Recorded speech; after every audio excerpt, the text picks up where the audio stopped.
నమస్తే, welcome to our channel. నేను సౌజన్య. So finally ఆంధ్రప్రదేశ్లో ఎన్నికలు ముగిశాయి. సో పోలింగ్ రోజున పోలింగ్ బూత్స్లో బారులు తీరారు జనాలు. అటు మహిళలు కావచ్చు, ఇటు వృద్ధులు కావచ్చు. సో మరి వీళ్ళ ఓట్లు ఎటు జరిగాయి? కానీ కొన్ని పోలింగ్ బూత్ దగ్గర మాత్రం కొన్ని అనివార్య కారణాల వల్ల కావచ్చు, ఏదైనా కొంతమంది అయితే వాంటెడ్లీ కొన్ని గొడవలు క్రియేట్ చేశారని చెప్పి మన వార్తల్లో వింటూ ఉన్నాం. మరి ఈ అంశానికి సంబంధించి మనతో మాట్లాడడానికి, వారి విశ్లేషణని మనతో పంచుకోవడానికి ఈరోజు మనతో పాటు ఉన్నారు senior political analyst KVB Prasad గారు ఉన్నారు. వారితో మాట్లాడదాం.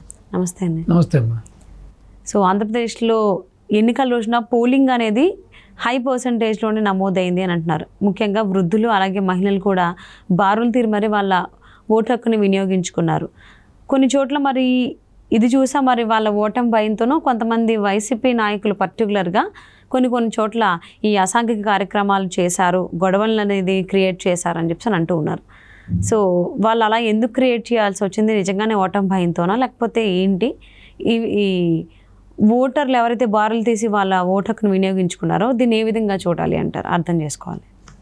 మీరు చెప్పినట్టుగా ఇటు వృద్ధులు కానీ, మహిళలు కానీ, ఈవెన్ యువకులు కూడా, సో ఈ మధ్యలో కొత్తగా ఓటు హక్కు వచ్చిన ఒక 45 లక్షల మంది యువకులు కూడా, ప్లస్ మన రాష్ట్రమే కాకుండా ఇతర రాష్ట్రాల్లో ఇటు ఉద్యోగ రీత్యా కానీ, వ్యాపార రీత్యా కానీ, సో రకరకాల కారణాలతో సెటిల్ అయిన వాళ్ళు, ప్లస్ దేశవ్యాప్తంగా, ప్రపంచవ్యాప్తంగా కూడా రకరకాల వృత్తుల్లో, రకరకాల వ్యాపారాల్లో, ఉద్యోగాల్లో ఉన్నవాళ్ళు కూడా ఎంత పని కట్టుకుని కుటుంబాలు వచ్చి ఓటేయడం జరిగిందంటే ఇది విధంగానే ఒక హిస్టరీ అమ్మ.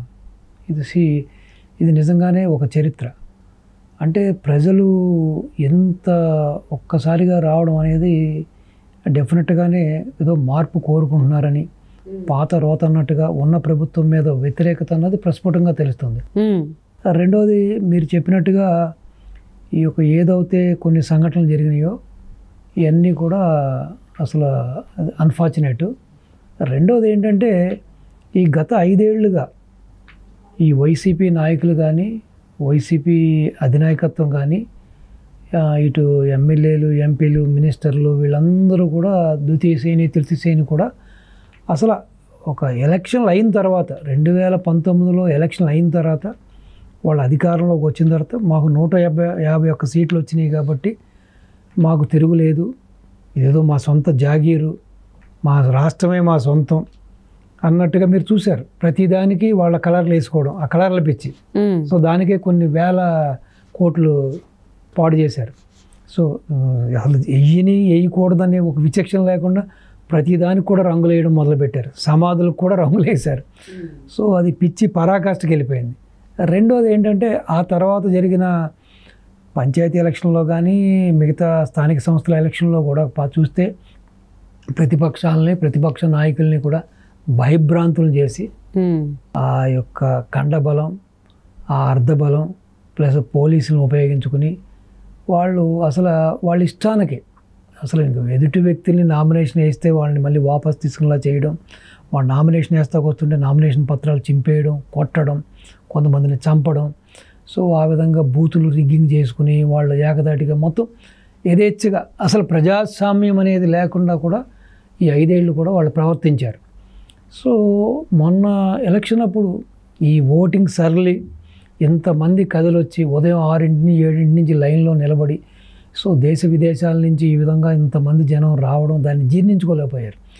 సో ఎక్కడ మనం ఓటమి చెందుతున్నామని చెప్పి కావాలని చెప్పి కొన్ని బూతుల్లో, కొన్ని చోట్ల, కొన్ని సెగ్మెంట్స్లో ఇటు జోగి రమేష్ కుమారుడు కానీ, ఇటు వల్లభనేని వంశీ కానీ, ఇటు నరసరావుపేట డాక్టర్ శ్రీనివాసరెడ్డి కానీ, ఇటు మాచర్ల పిన్నెల్లి రామకృష్ణారెడ్డి కానీ, సో ఈ విధంగా రకరకాల మనుషులు, అదేవిధంగా మన తెనాల్లో ఆ ఎమ్మెల్యే కొట్టించుకున్నాడు కదా, సో వైసీపీ ఎమ్మెల్యే అతను, వీళ్ళందరూ కూడా అసలు ప్రజాస్వామ్యం అపవాస అయ్యే విధంగా ఈ విధంగా చేయడం అనేది ఒక విధంగా ఇది మంచి మనుగడ కాదు.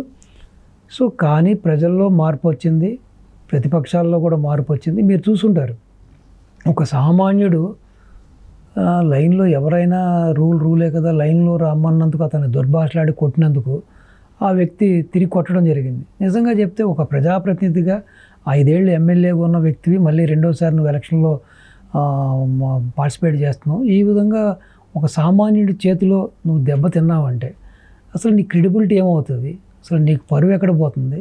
సో ఈ 5 సంవత్సరాలు బట్టి ఆడ మగాని ఒక తారతమ్యం లేకుండా వీళ్ళ చిల్లర మాటలు చిల్లర వ్యవహారాలతో ప్రజలు విసిగి వేసారిపోయారు. చూసుంటారు మీరు, వంశీ మీద తిరగబడ్డారు జనాలు, వంశీని కొట్టబోయారు, శ్రీనివాసరెడ్డికి మంచి ఫిట్టెడ్ రిప్లై ఇచ్చారు, మాచర్లో ఫిట్టెడ్ ఇచ్చారు. అలాగే రాష్ట్రంలో ఎక్కడ అసాంఘిక సంఘటనలు జరిగిన ప్రతి చోట కూడా ప్రజల్లో తిరుగుబాటు వచ్చింది, ప్రతిపక్షాల్లో తిరుగుబాటు వచ్చింది. సో కాబట్టి ఏంటంటే యాక్చువల్గా ఇది ఒక సాంప్రదాయం కాదమ్మా. పదవిలో ఉన్నా లేకపోయినా కూడా పద్ధతిగా ఉండాలి, ఒక సిస్టమ్ ప్రకారం వెళ్ళాలి.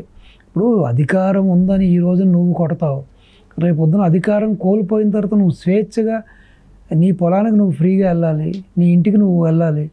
సో నువ్వు రేపొద్దున ఎదుటివాడు నిన్ను ఎందుకు వదిలిపెడతాడు? సో ఒక విధంగా ఇది న్యూటన్స్ థర్డ్ లా ఆఫ్ మోషనే కదా. Every action there will be equal and opposite reaction. ఇప్పుడు మీరు నన్ను కొడితే నేను చూస్తూ ఉంటానా? సో ఇదంతా కూడా ఏంటంటే ఒక దుష్ట సాంప్రదాయం. అంటే ఇది ఎక్కడి నుంచి వచ్చిందంటే యథా రాజా తదా ప్రజ.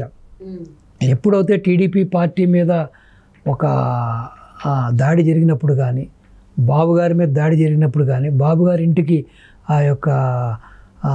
ఆ ఎమ్మెల్యే వెళ్ళినప్పుడు కానీ, సో అలాగే కరకట్ట మీద ఆయన మీద దాడి జరిగినప్పుడు కానీ, వీటన్నిటిని కూడా ఒక ముఖ్యమంత్రి హోదాలో ఉన్న వ్యక్తిగా ఖండించి ఉండి ఒక కఠినమైన చర్యలు తీసుకుంటే ఈ రోజున ఇటువంటి పరిస్థితులు ఉత్పన్నం అయ్యే కాదు. సో ఎంతసేపు అరాచకంతో రాజ్యం వెళ్ళాలి, అరాచకంతో మనం అధికారం చేజెక్కించుకోవడం అనేది అది ఎప్పుడు జరగదమ్మా. ఎప్పుడు కూడా ఈ ప్రజాస్వామ్యంలో ప్రజల మెప్పు పొందాలి.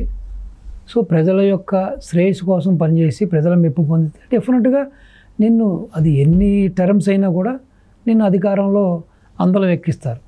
సో అలా కాకుండా ఈ విధంగా కోతి కొబ్బరికాయ దొరికినట్టుగా ఈ విధంగా పిచ్చిగా వ్యవహరిస్తే సో చివరికి జరిగే ఫలితాలు ఇవే.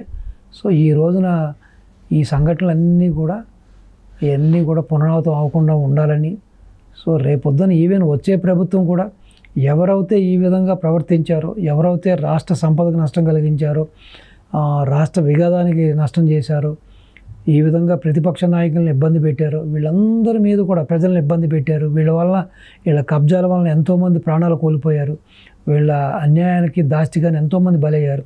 సో రేపొద్దున వచ్చే ఈ కూటమి ప్రభుత్వం దీని మీద కఠిన చర్యలు తీసుకుని ఇన్ ఫ్యూచర్లో ఇటు పాలకపక్షమైనా ప్రతిపక్షమైనా ఎవ్వరు కూడా ఇటువంటి చర్యలకు పాల్పడకుండా కఠినమైన నిర్ణయాలతో కఠిన చర్యలు తీసుకుని కఠినంగా శిక్షించాలని మీ ద్వారా తెలియపడుతున్నాను.